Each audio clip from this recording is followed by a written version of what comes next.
Eva and I met at work. It was during my first assignment at the busiest control tower in the country. It was rush hour and pouring rain, with two planes circling overhead, bickering over who should land first. All right, I haven't even said a word yet, and you two grown men can't give each other a little leeway? You're anxious, but do you think the tower isn't even more anxious? Eva's soft and sweet voice came through the radio waves, with a calming power that seemed almost magical, dissolving all the tension. She was the first pilot in Blue Sky Airlines to be promoted to captain within 4 years, a prodigy in the air. Yet, she chose to fly the toughest, most grueling domestic routes, just to see me. Every time I worked, I'd hear her cheerful greetings over the radio. Good morning, handsome. Good afternoon, handsome. And eventually, good night, darling, I'll wait for you at home. It was me who confessed first. For 5 years of living together, she was an impeccable girlfriend, pure, gentle, disciplined. She turned down countless snacks from male colleagues on red-eye flights, treating them as nothing more than brothers. Sorry, only singles can feed me. My boyfriend would get jealous. She'd say playfully, Eva's phone was always open to me. We shared our schedules, our contacts, and our circles of friends. I thought there were no secrets between us. But one ordinary morning, during a quiet spell in the airspace, my trainee shared a piece of gossip. Did you know, Captain? Today your girlfriend is flying with Ochoa, the star captain. He's this Ivy League genius who turned down cushy offers from KLM and Delta to fly with us. He's such a legend. I froze for a moment and asked him to repeat the name. Ochoa. It wasn't a common name, and I wouldn't have connected it to anyone. But it had been on Eva's profile picture for 5 years. I once asked her what the wait for Ochoa in the corner of her picture meant. She laughed it off, saying it was just a nice image. I didn't want to overthink it, but could all this really be a coincidence? LS 3400? LS 3400, please respond. Anyone on this frequency, try reaching them. My trainee's urgent voice snapped me out of my thoughts. On the radar, LS 3400, Eva's flight, had stopped responding after entering our airspace. Its altitude was plummeting. LS 3400, please respond. Your altitude is dropping rapidly. Do you copy? My trainee's voice shook as he looked to me for help. For a few seconds, my mind went blank, and I acted purely on instinct, taking over the mic and repeatedly calling them. Like a machine, I followed every step in the manual to perfection. The altitude kept dropping. Emergency vehicles arrived on the ground as I suddenly remembered Eva's hug before she left that morning. I wish I could sleep in longer. When will you strike it rich and spoil me so I don't have to work anymore? If she and hundreds of lives vanished in front of me, I'd lose my mind. Static to faint response came through from LS 3400. I quickly relayed vital instructions, asking for the status of the plane and passengers. But after several attempts, the only thing that came back was Eva's soft, emotional whisper.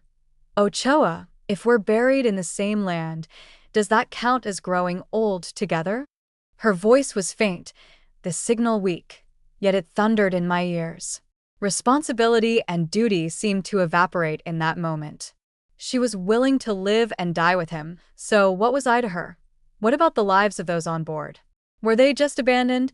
At 5:30 a.m., LS 3400 crash-landed at Seabridge Airport at maximum speed. The textbook perfect maneuver quickly became headline news. But it also brought investigations and accountability. The tower, as the area's control point, had to be involved, even if it wasn't directly responsible. Eva and I didn't have time to contact each other after the incident. The next time we met was 24 hours later during a joint debriefing with the crew and tower staff to reconstruct the events. That's when I met Ochoa, Bennett Snyder. With his short hair, pale skin, and striking blue eyes paired with delicate Chinese features, he was almost unsettling to look at. When asked if the tower had conveyed the correct information, Bennett immediately shook his head. I didn't hear anything, or maybe I was too busy to pay attention to useless chatter. Sitting up straight, he added bluntly, I'll be direct. This guy at the tower is illogical, incompetent, and trying too hard to sound like some cool guy. In emergencies, it messes with my judgment. You said you didn't hear anything. Stop slandering my mentor. He doesn't fake his voice.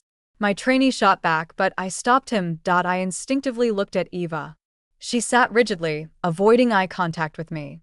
She knew. She knew I'd heard her confession over the radio and was avoiding me out of guilt. Then she softly said, "I'm sorry. I was focused on the landing and don't remember anything else." The tower's recordings could prove my actions were correct, but her words and Bennett's critique would extend the investigation and cause public backlash. That one sentence ended more than the inquiry it ended us. "Master, I'm so scared.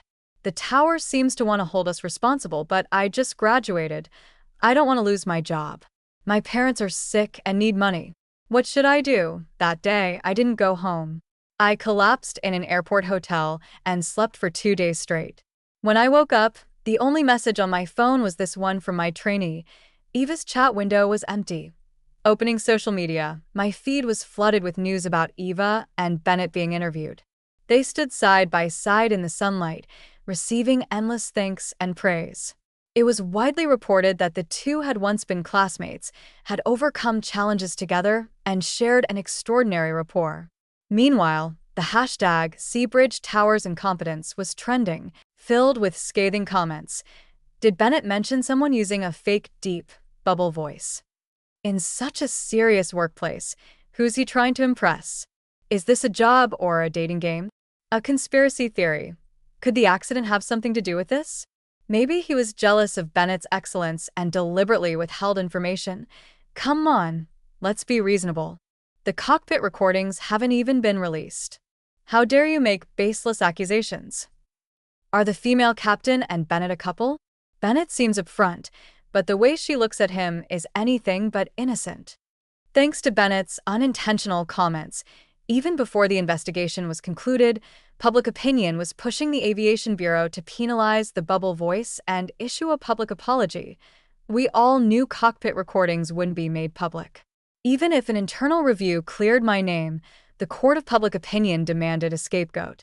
Bennett was targeting me, plain and simple. I replied to my trainee. "What are you afraid of? All the blame online is directed at me, not you. Just do your job well."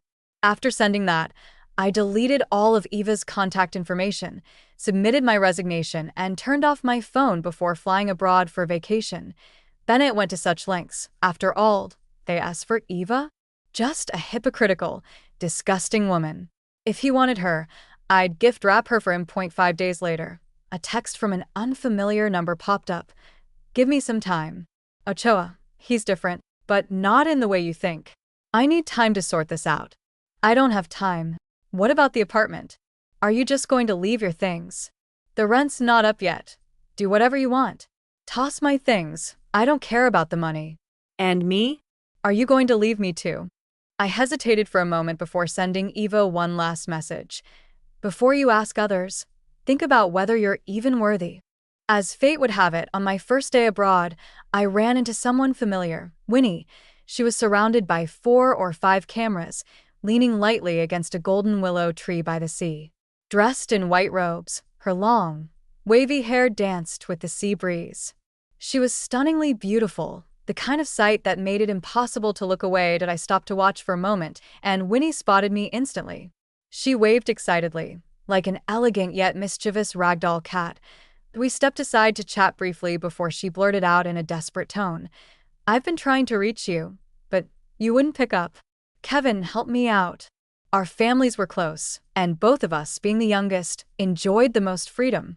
Neither becoming an actress nor working as an underpaid air traffic controller drew much resistance from our families. Ever since Winnie's acting career took off, we hadn't spoken much. Now, she looked like she might kneel and beg. "I just want to focus on acting, but my agency keeps pushing me to fake romances. Pretend to be my non-industry boyfriend. Will you? I trust you. Celebrities date? I'm not a traffic-driven star. I'm 27. Can a normal woman have a 28-year-old boyfriend?" I was still hesitating when my boss called me, his voice blazing. "Kevin, who said you could resign? I'm not retired yet.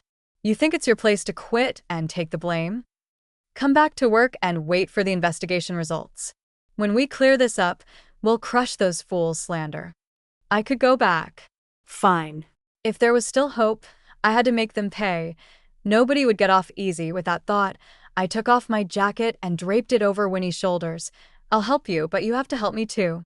The investigation into the aviation incident dragged on for months, but the LS-3400 crew's miraculous emergency landing was undeniable. They were publicly commended, while Blue Sky Airlines garnered even more goodwill by claiming the two pilots were humble and refused further publicity. In contrast, Seabridge Tower issued a public reprimand, one minor demerit for me, and a major one for my boss. The official reason was vague, but insiders knew it was just to appease the public. On my first shift back, after a long evening, I was dragged to a coffee shop for a casual gathering. The group consisted of crew members who frequently worked with Seabridge Tower, and we were all familiar. As I approached the semi-enclosed booth, a burst of cheerful laughter reached my ears. Bennett was there, mingling effortlessly, spinning tales of his time abroad. When I appeared, the mood shifted for a moment before Bennett stood up, flashing his usual carefree grin. Holding an iced Americano, he gestured for me to sit beside him. Since we're meeting face to face, let me formally apologize, Kevin. He spoke before I could, a playful smile tugging at his lips. My Chinese isn't great since I just returned, and I'm a blunt person by nature. I thought your voice was deep and captivating, but I accidentally used the wrong word in an interview. I never meant to cause you so much trouble. Please forgive me.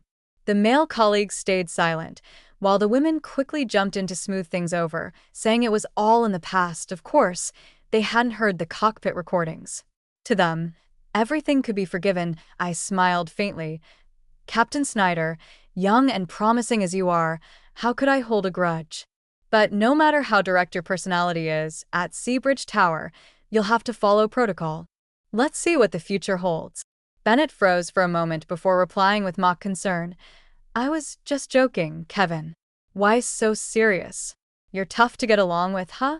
Someone teach me how to win Kevin over, or he might direct me into a river one day. Haha. But his laughter fell flat, and the female colleagues who had been defending him moments ago didn't find it funny anymore. The atmosphere turned chilly. After a brief silence, Ethan, the captain from Continental Airlines, spoke seriously. Bennett, some jokes shouldn't be made lightly. Kevin's abilities are well known to everyone. Even with a 39 degrees Celsius fever, he can still flawlessly direct rush hour landings. If you don't know him, don't speak so casually about him. Bennett's face stiffened, and he quickly took a sip of coffee to cover his embarrassment. I sighed leisurely and said, Captain Snyder is quite confident, bad-mouthing me in front of my friends. Guess that's what they call being true to oneself. Huh? Haha. Everyone followed with sarcastic laughter. Bennett bit his lower lip in frustration, his hand gripping the coffee cup so tightly that his knuckles turned white. As some crews left for their flights, no one even glanced at him. The next group to land was from Blue Air. Eva walked in slowly, dragging her flight case. Bennett's eyes immediately lit up. Eva, over here. Wow. Come help me translate. I said something wrong in Chinese and upset someone. Without hesitation, Eva replied. Bennett just returned to the country, and his words might have come out wrong. Don't take it to heart. He meant no harm. Most of the group had already left, and Bennett shamelessly continued. Exactly, I have no idea what I said to upset Kevin. I really didn't mean anything by it, I swear. Eva froze, her eyes scanning the corner of the room until they landed on me.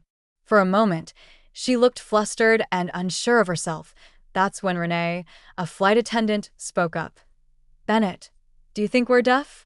Is that really what you said earlier? Bennett brushed it off casually, even shooting me a provocatively smug look. The subtle bias and trust Eva instinctively showed him were, in his eyes, trophies to flaunt. He acted like a victor, a man who had returned in glory after 5 years and easily reclaimed the heart of his ex. I lowered my head with a small smile and said, Since the main players are all here, why don't we let the two of you recount what happened during the incident? Eva hadn't expected me to bring it up and instinctively frowned. I was so worried in the control tower. I kept calling out, LS-3400, do you copy? What's your status? And then, Guess what Captain Lang said? All eyes turned to Eva. Her hesitation was enough to unsettle Bennett. Was she planning to deny that heartfelt declaration made in a life-or-death moment? Captain Lang, tell us. What exactly did you say? Share your heroic tale with us. The room fell silent for a long time. Eva nervously sipped her iced coffee 3 times before finally replying in a hoarse voice.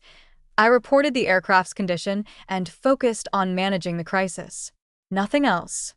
If emotions made a sound, Bennett's internal collapse would have been deafening. His forced smile faltered, and his grip on the coffee cup tightened until his knuckles turned white. Mark my words, a woman who deceived me will deceive others just the same. The debt you owe is far from paid. The gathering ended there, but Eva wasn't ready to let it go. She followed me, insisting on a private conversation. Bennett and I are just friends and colleagues, nothing more. Stop being so petty. I was about to snap when a fresh citrus scent filled the air. Soft, delicate arms draped over my shoulders from behind, and Winnie, with her perfectly manicured finger, slid down her sunglasses and greeted Eva. She still had her makeup on, her long pink-streaked hair cascading down her back. Her striking beauty stood in stark contrast to Eva's plain and exhausted appearance. Using the hand wearing a matching couple's bracelet, Winnie snatched my bag and said sweetly, "Brother, why aren't you coming home? I've been waiting in the car for ages." She then turned to Eva with a polite but sharp smile. "Are you a colleague? Nice to meet you. I'm Kevin's yet-to-be-announced live-in partner." Eva's face drained of color instantly. Her eyes filled with malice as she coldly demanded, "Kevin, what's the meaning of this? How dare you start dating someone else?" Winnie didn't give me a chance to reply. She stepped forward, shielding me, and retorted, "What's it to you if Kevin's dating me? Do you think he'd pick you instead? What does he see in you, your age or your extra pounds? You're hilarious." Eva's face turned ashen as her fists clenched tightly at her sides. When we turned to leave, she called out my name forcefully. "Kevin, you don't need to humiliate yourself just to get revenge on me." Winnie didn't let me look back. She dramatically placed headphones over my ears and whispered, "What's that sound? Is there a dog barking?" On the drive away from the airport, Winnie laughed, asking if she'd been cool and if she'd avenged me. Sensing my low spirits, she reluctantly pulled out some investigative materials for me to review. Her cousin, who worked at United Airlines, had returned to China for vacation. At my request, he had recreated the LS-3400 incident in a simulator and offered his insights. The final report wasn't out yet, but I was determined to uncover the truth. What kind of situation made Eva and Bennett ready to face death together so calmly? The plane hadn't reached its breaking point. They didn't deserve the glory they were basking in. "I've helped you, now you help me." Winnie's voice interrupted my thoughts. "The apartment is ready. Move in soon so reporters can see us entering the same building." I nodded. "Give me some time to grab my documents. I'll move in soon." I planned my visit for a time when Eva would be at work. As I entered the apartment, the sweet aroma of chicken soup greeted me. To my shock, Eva stood in the kitchen in fluffy loungewear, preparing lunch. What? Why is she home at this hour? Her long fingers carefully sliced celery into pieces. Glancing at me briefly, she said softly, "Go wash your hands. One more dish, and lunch will be ready." I ignored her and headed straight to the bedroom to grab my belongings. When I returned, Eva was sitting at the table, her flushed cheeks and occasional cough hinting at a fever. "Kevin, let's talk. Stop being so difficult." She smiled faintly, her voice tinged with sadness. "Those 5 years, I only had eyes for you. I loved you, Kevin, with all my heart, never once insincerely." Her words ignited my anger. I pulled out a chair and sneered. "You weren't insincere for 5 years, sure. But you left the door open for your male god. The moment he returned, I was ready to be discarded. In your final moments, as long as he was there, you'd have no regrets. You're quite good at finding excuses for yourself, aren't you?" Eva coughed a few more times, her brows knitting in pain. She looked at me, her voice trembling. I don't even know why I said those words at that moment. It felt like a reflex, something instinctive. "I'm really confused." I had my reasons, and I need time to sort everything out. Please, I interrupted her sharply. Eva, let me ask you this. At the time of the incident, did you think about the passengers behind you? Were those words spoken out of desperation, or did you give up from the start, ready to face death calmly with Bennett? Eva's face turned ashen, her shattered gaze avoiding mine entirely, further confirming my suspicions. You might as well admit you're in love with Bennett and wanted to die with him. That would at least be more honest than this. Right now, you're just coming across as a selfish and disgraceful pilot, unworthy of wearing a commercial airline uniform. In front of her, I threw the apartment keys into the pot of chicken soup she had just finished preparing, ruining the meticulously arranged meal on the table. You've dodged the truth about that day's incident twice now. Are you more afraid of being labeled a flighty hypocrite, or are you terrified of people seeing you for the useless failure you really are? Leaving the apartment, I moved directly into Winnie's place, conveniently in time for us to head home together for the weekend. At 3 a.m., my phone buzzed incessantly, waking me up. Renee had sent a flood of images, accompanied by a message. Kevin, what's going on between you and Captain Lang? Look at these pictures Bennett posted. So disgusting. Who is he trying to show off to? I opened the images. Bennett was in my pajamas and slippers, taking selfies at a hospital with an unconscious, four-dripped Eva in the background. In a 9-photo collage, the centerpiece was a close-up of 2 tightly clasped hands. The man's wrist bore my watch, and his index finger displayed a matching couple's ring. His caption read, 40 degrees C fever, but lucky to have saved your life. Twice now, shouldn't you be mine forever? Every word sickened me to my core. Those were all things I discarded. Trash he was consuming with glee. Angry and unable to sleep, I logged into my account and furiously posted, did someone accidentally throw dog crap into the laundry? Looks like someone picked up those clothes and decided to wear them. Can someone kindly inform that poor guy?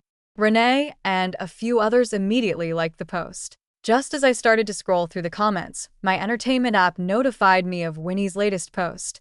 Happy weekend. Has everyone had a feast? My boyfriend cooked for me. Her accompanying image gave me a cold sweat. Winnie had posted a photo of us together, edited to show her holding chopsticks, with a giant pizza covering most of me as she mimed taking a bite. The post shot to the top of the trending list, the glaring headline blinding me. Hashtag top actress Winnie announces relationship, what happened to taking it slow and letting reporters discover hints over time. Dating is meant to be open and proud. We're not sneaking around wearing someone else's pajamas and proposing eternal devotion, are we? Winnie said as she playfully offered me a slice of pizza. By morning, Bennett had deleted his photos and Renee messaged me gleefully. Kevin, did you see? Bennett deleted everything overnight. He looked like he scrubbed his skin raw. His neck and arms were bright red. Serves him right. Later, Renee created a new group chat for people who despised Bennett, calling it Kevin's Loyal Supporters. The name almost made me burst out laughing. Back at work during the holiday rush, my apprentice whispered some gossip while we transitioned shifts. Master, did you hear? Captain Lang and Bennett had a falling out. Their schedules have been completely separated, and they don't even talk to each other anymore. I dismissed him quickly, urging him to rest. Christmas was peak season, and even the control tower staff were running on fumes, some battling illness. LU 3334, maintain ILS approach. Ground wind, 100. Runway 36L is cleared for landing. Say again? LU 3334. Bennett's voice came through the radio, his tone carrying an odd lilt. I frowned, immediately freeing up 2 altitude slots before repeating the instruction. Say again? Which 36 runway? LU 3334. I took a deep breath and calmly repeated the details, even offering alternative approaches. A faint laugh broke through the static. Kevin from the tower, you seem a little impatient. Is the holiday stress getting to you? He heard me. He was doing it on purpose. After completing my shift, I walked directly to LU 3334's gate. By then, the passengers had disembarked and Bennett stood near the bridge, chatting lewdly with the cabin crew. When he spotted me, he smirked and greeted me with mock enthusiasm. Good evening, Kevin. My bad earlier. Didn't hear you properly. Forgive me, little bro. I asked to speak with him privately, I in the corner of a blind spot. I turned to face his smug expression and threw a punch, hard enough to make him spit blood. You think you're funny, huh? Do you know how many flights were affected by your antics? Can you not remember 3 syllables? 36L, that's all. Bennett wiped his mouth, sneering as his eyes reddened with fury. Jealous, Kevin? Too bad for you. Eva's true feelings came out during a life-or-death moment. She chose me. He tried to retaliate, but his height worked against him. I grabbed his collar, twisted his arms behind his back, and slammed him against the wall. Tearing off the name badge from his uniform, I spat. Enjoy the ground. You don't deserve the sky. It's not your fault that you're disgusting, but coming out here to repulse everyone else. Don't you think that's a bit much? Bennett thrashed and growled, but I held him firmly in place. Heavy footsteps approached behind me, and the moment I let go, Bennett flung himself to the ground, smashing his face and splitting his forehead. Kevin, don't be angry. Eva and I are just innocent like siblings. You don't have to torment me out of jealousy. Eva appeared, her gaze hardening into a deep frown as she instinctively reached out to steady him. Kevin, don't lose your temper here. Do you know who started this nonsense? You'd better shut your filthy mouth. I don't hate women, but animals are a different story. Eva looked at me with a pitiful, unfamiliar gaze, as if the person before her wasn't someone she knew. Maybe she forgot I had a temper too. Kevin, please don't make a scene here. If someone records this, it'll affect your reputation. She spoke as she subtly shielded Bennett behind her. I had no patience left for words. Pointing at Bennett's nose before leaving, I snapped. Remember this. If I see you being disgusting again, I'll beat you every time. What a rotten pair of scumbags. Because of that incident, I was half an hour late to the parking lot. Winnie was already waiting in the car, handing me a cup of cinnamon latte and gently massaging the back of my neck. Who upset her, Kevin? Look at you, all riled up. Let me help you relax. I told her to head home and not wait for me. I'd nap in the car for 3 or 4 hours before heading back to the tower for my next shift. Then I'll keep you company. I'm off work right now. Winnie snuggled into her seat, refusing to leave, her lips curling into a subtle, enigmatic smile. The next morning, as I returned to my shift, my apprentice was practically bouncing with excitement. He handed me a stack of printed A4 papers with bold headlines. Hashtag Despicable Pilot Harris's Tower, causing flight delays. Someone posted your exchange with Bennett online last night. It's brilliant. What a saint to expose that guy. I was equally surprised. What were the odds? Sure, there were residents around the airport who could pick up aviation frequencies, but how did they catch me during my shift at that exact moment? Online comments were scathing. Is this guy out of his mind? The tower's voice was hoarse, and he kept taunting them. Check which airline he's from. What's his deal? Can't even remember 3 words. Brain fog much? Doesn't this voice sound a lot like that so-called Pilot Bennett? During that interview, he couldn't stop mentioning bubble voice. Maybe he's holding a grudge against the tower and trying to mess with them. The hot takes were so accurate. It was as if they'd been present during the incident. After liking 8 comments in a row, I realized something was off. I messaged Winnie. Was this you? Yes, so? Any issues? Not really. Kevin, you're entitled to your own life and to love someone else, but no one gets to bully you or make you suffer. The trending topic severely impacted Bennett. We were summoned again to review the incident, this time with the audio recordings laid bare, leaving him no room to defend himself. I didn't know tower procedures were so strict here. Fine me if you must. Bennett shrugged but suddenly narrowed his eyes at me. But was I the only one at fault? The tower was also malicious. Shouldn't Kevin be held accountable too? Eva was soon brought in to testify. Bennett claimed he witnessed everything firsthand. Eva arrived still dressed in a long, heavy black coat, her face pale and her demeanor stifled. I rolled my eyes, resigning myself to whatever nonsense awaited. But then Eva rasped, "Sorry, I can't testify." When I arrived, Bennett threw himself to the ground. Kevin never touched him. I can't confirm whether his injury was from the fall or something else. Bennett was stunned. Eva forced a faint smile, her gaze almost reverent as she looked at me and spoke softly. That's all I saw. I'm just telling the truth. Oh, How touching. When I was vilified and cursed online, when I faced disciplinary actions. Where were you then? I rose from my seat, expressionless. Since I'm not at fault, I'll get back to work. Enjoy the rest of the meeting. As I passed by Bennett, his reddened eyes brimmed with fury. Crushing a paper cup in his hand, he spat. Kevin, this isn't over. It is, though. I'd already obtained 3 sets of simulation data. 2 experienced pilots failed to replicate LS-3400's miraculous emergency landing. Only the third, a novice, came close, by doing absolutely nothing for the first 10 seconds and only pulling the controls at the last possible moment. His results were similar to LS-3400's, but couldn't reach the same extreme values. This is terrifying, one pilot concluded. No sane or ethical pilot would ever refrain from action for 10 seconds. It's impossible. But sometimes, the least plausible answer is the truth. Eva and Bennett, you're a disgrace to aviation. The busy Christmas season finally eased on the 4th day, and I was granted a 5-day break. Both families had gone to Alaska to celebrate the new year, leaving Winnie and me behind. Take me abroad, she pleaded, insisting I accompany her on a trip. The airport. Winnie meticulously checked her packing list to her notes app phone case. Couple style. Clothes? Subtle couple matching. Jewelry? Symbolic wedding designs. Hey, you should drink from my coffee cup. Sharing a cup is a great moment for our shippers to gush over. Feigning exasperation, I downed my coffee in one gulp and bolted toward the boarding gate. Winnie chased after me, laughing. However, at the boarding gate, Eva was there, composed and ready, waiting to greet us.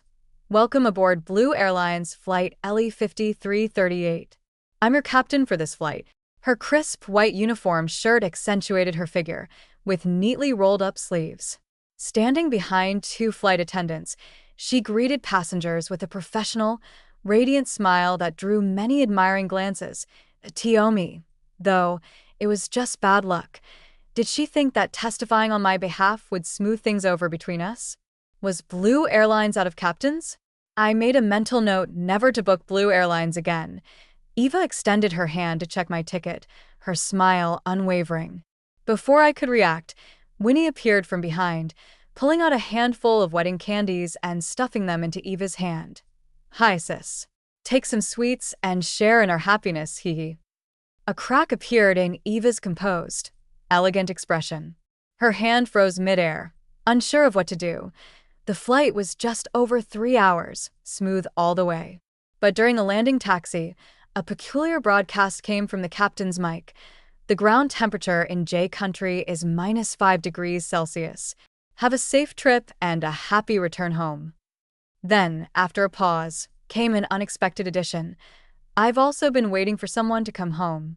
I was sound asleep until that line jarred me awake. Pulling off my mask, I saw Winnie's face dark as thunder. Don't stop me. I'm going to strangle her. I calmed her down, coaxing her into going to the restroom to wash her face. As she left, I turned around and spotted Eva slowly wheeling her suitcase down the jet bridge. Under the dim yellow lights, her shadow stretched long, painting a picture of loneliness. But when she saw me, her eyes seemed to brighten, as if she had regained vitality. Surely, she didn't think I waited for her on purpose, right? Kev, oh, isn't this Captain Lang? I cut her off coldly, my words dripping with sarcasm. You've got quite the ego, broadcasting whatever you please as a captain. Did you forget your plans to grow old with Bennett? What's stopping the 2 of you from sharing a grave? Short on cash for an urn. Eva's gaze locked onto mine, her red-rimmed eyes a mix of defiance and despair. She suppressed her turmoil and spoke with bitterness.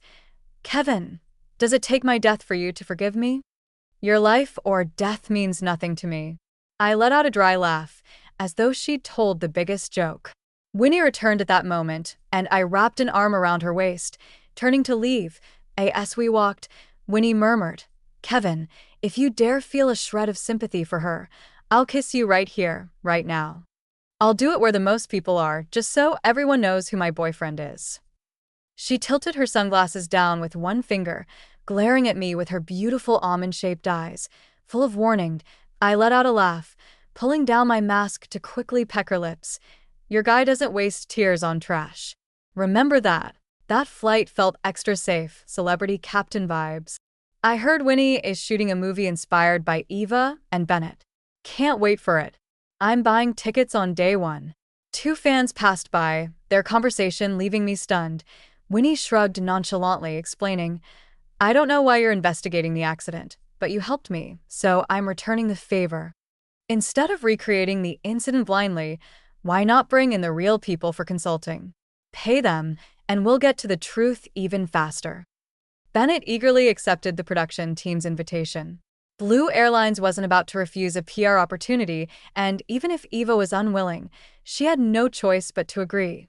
The movie began filming quickly. Disguised as Winnie's assistant, I hung around the set, strategically leaving subtle couple clues for the press. During a break in shooting, the set was empty except for Eva and Bennett, sitting in a simulator, positioned exactly as they were during the incident. Bennett lounged in his seat, reveling in nostalgic bliss. Eva, however, looked haunted, unable to even touch the controls. Suddenly, Bennett's voice broke the silence, soft and tender. Do you know what I was thinking when we stalled? All that talk about duty and responsibility, none of it mattered. I only thought of you. I wanted to ask you out for drinks, to tell you so much. If time had stopped at that moment, it would have been the ultimate romance. Blood intertwined, bodies bound, never letting go in this life. Shut up. Stop spouting nonsense.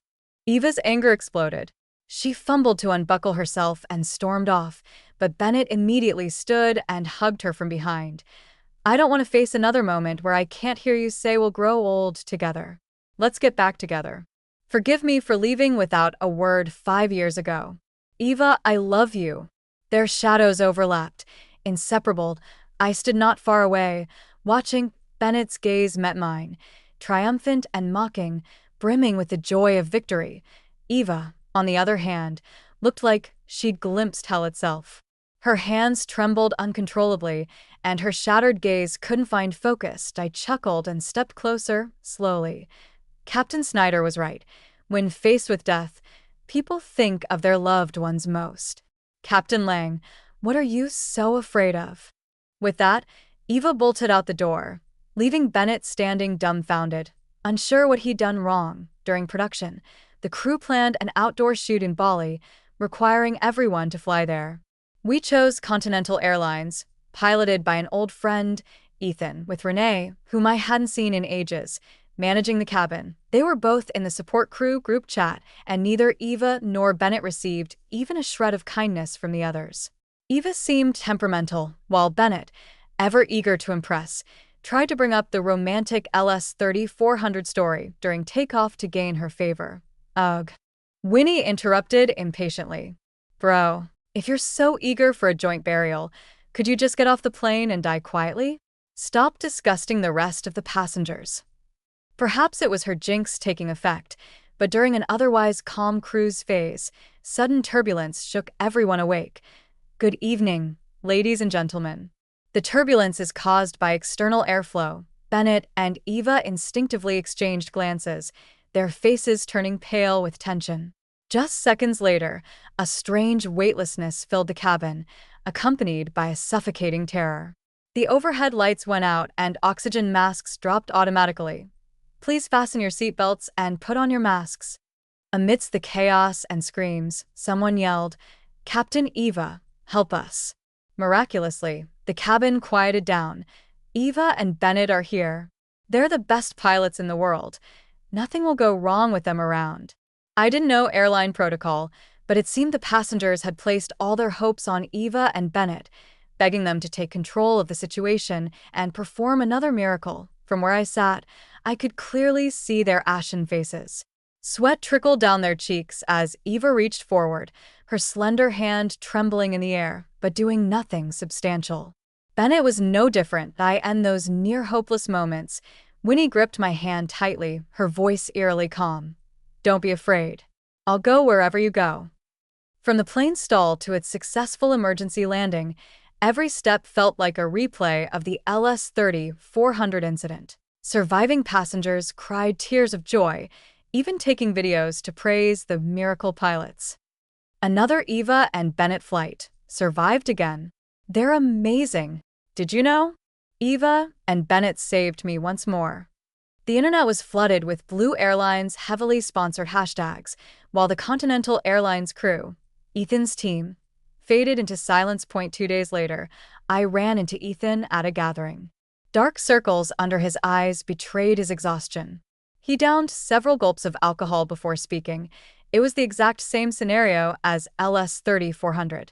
The investigation results will be released next week.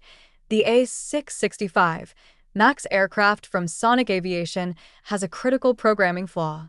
During cruise, the controls lock and the autopilot forcibly lowers the nose to adjust the angle of attack. It's like God's sick joke. My co-pilot and I tried everything to pull the plane back. And you know what? The engineers from Sonic Aviation said that as long as we didn't touch the throttle or controls, the program would auto-restart and stabilize the plane, giving us a chance to land. Who in their right mind just lets go and waits to die? I'm flying commercial aviation. There were hundreds of passengers behind me. I had to try something. Exactly. Who could do that? I scoffed and took a sip of my drink. Next to me, Renee slammed her hand on the table in frustration. Seriously? Ethan and his team risked their lives to save that plane, and all the internet talks about is Eva and Bennett? Blue Airlines buying all those headlines. Don't they have any shame? What? Bullying Continental Airlines 2G internet speeds. Her complaint was spot on. Riding the wave of fame, Bennett's studio opened an official account, gaining over 2 million followers in just 12 hours. Fans flooded the comments, praising Bennett's heroic deeds. Bennett, did that bubble-voiced controller resign yet? I knew you were innocent. That guy bought trending topics just to smear you. How shameless. Bennett himself replied beneath the comment, "It's fine if I suffer a little injustice. Don't do anything foolish for my sake." By now, it was clear Bennett had no remorse. He was still hell-bent on targeting me. Even though he was the LS-30-400 co-pilot, I ignored the online drama and focused on preparing a detailed data report, anonymously mailing it to Eva's home. It was the most comprehensive recreation of the LS-30-400 incident, with one final note on the last page. You don't deserve it. Instead of punishing a liar, I preferred to become her permanent psychological shadow. Breaking her spirit was far more satisfying. That same night, the investigation results for both incidents were released, and they sent shockwaves through the internet. Among the flood of commentary, a recording of the LS-30-400 tower communications surfaced on social media, quickly becoming a viral hit. The whistleblower? My recently resigned apprentice. Does Bennett even deserve this? Listen to what these two clowns said during the LS-30-400 emergency. Mr. Lynch at the Haichao Tower was just doing his job, but Bennett accused him and manipulated public opinion to harass him online. How does this scumbag get to be your hero? The tower director was stunned and asked if I could contact my apprentice. I opened our chat and the last message, sent 4 hours earlier, read, "I'm not afraid anymore. It's my turn to stand up for you." The public backlash was immediate and fierce. Wait, so Bennett only smeared the controller because of the female captain? Seriously? How disgusting is this woman? She had a boyfriend but told her co-pilot that? Obsessed with her white moonlight. Huh? Hold on. Does no one else realize they had time to flirt mid-emergency? Were they confessing to each other during a crisis? Meanwhile, Sonic Aviation's PR team shamelessly used Eva and Bennett's case as evidence to argue there was no issue with their programming. See? The plane landed safely without intervention, they claimed. The overwhelming buzz dominated every platform's headlines until half a day later, when Eva finally broke her silence. 10 seconds of inaction wouldn't have resulted in a safe landing. Because at the very last moment, I was scared. I was still afraid of death. I frantically pulled the control stick and made every possible move. That emergency landing's extreme data, no one else in the world could replicate. It was pure luck. After this statement, No new updates surfaced on trending topics for a long time. Soon after, Eva and Bennett's accounts were both abruptly deactivated, the trending topics vanished, and the entire internet stopped mentioning the incident. Wait a minute. So, during the emergency landing, these two thought of everything, confessions and all, but never considered saving the hundreds of passengers behind them? Are these the so-called geniuses we praised? What did they think we were to them? As the revelation spread, the support crew group chat exploded. Renee was quick to warn me not to fall for Eva's sweet-talking. Taking responsibility doesn't make her a saint, she said, that I knew that all too well. Without the exposure of the tower recording or my anonymous letter, Eva would never have come forward. If she had felt any guilt, she would have confessed and apologized long ago. This was her karma. Blue Airlines was complicit too. They had hidden critical data to prevent their stock from plummeting, choosing to protect their genius pilot, Eva, by scapegoating Bennett. Shortly after, the official announcement came. After investigation, all errors in LS-3400 were attributed solely to Bennett. He has been terminated from Blue Airlines, and the industry is urged to blacklist this disreputable pilot. Half a day later, Eva's social media accounts were unbanned, and she posted a short statement. My relationship with my ex-boyfriend, Mr. Lynch, ended amicably and was not due to infidelity. The tower recording was manipulated and deliberately misrepresented by Bennett, causing unwarranted damage to my reputation. I will pursue legal action against this. Overnight, Bennett became a pariah, jobless and reviled. Eva laid low for months before resuming work under Blue Airlines guidance. However, on her very first day back, passengers recognized her, posting about it online, sparking yet another controversy. And no one wanted to fly on a plane piloted by someone like her. With the situation spiraling out of control, Blue Airlines swiftly sacrificed Eva as well. Later, at a casual gathering, I overheard news that Bennett had died at sea. After his fall from grace, he ended up working for a small Southeast Asian airline. While flirting with a female air traffic controller, he neglected to monitor his instruments, causing his plane to crash into the ocean. His body was never recovered. Fortunately, he was the only person aboard aside from some cargo. The day his death was announced, I found a white jasmine plant at my doorstep. The card read, "Heaven has punished him. Will you forgive my mistakes now? Do you still want me?" I silently requested the building's security footage, eventually identifying the pitiful woman shivering outside the complex. Eva had used a food delivery service as an excuse to find me. The moment she saw me, her face lit up with joy, but I coldly threw the flower back at her face. Have some dignity, lady. Months later, the LS-3400 inspired movie, despite widespread backlash, premiered as scheduled. At the premiere, an enraged fan stormed in and hurled eggs at Bennett's name in the credits. As they were escorted out, they spat at Eva's name on the screen. Bah, she's even worse than Bennett. The movie itself was a standard disaster film, but the recreation of the stall diverged significantly. The actor portraying the pilot, Winnie, responded in a completely different way. She trusted her crew and her professional skills, refusing to give up hope until the very end. She trusted the control tower. Don't be afraid. I will bring you and the passengers home safely. This film isn't about heroes. It's about the ordinary days of aviation professionals who wear the uniform and uphold their responsibility. After the premiere, a fan asked Winnie what the protagonist would say to her lover if things had gone wrong in the final moments. Standing under the spotlight, her gaze found mine across the crowd.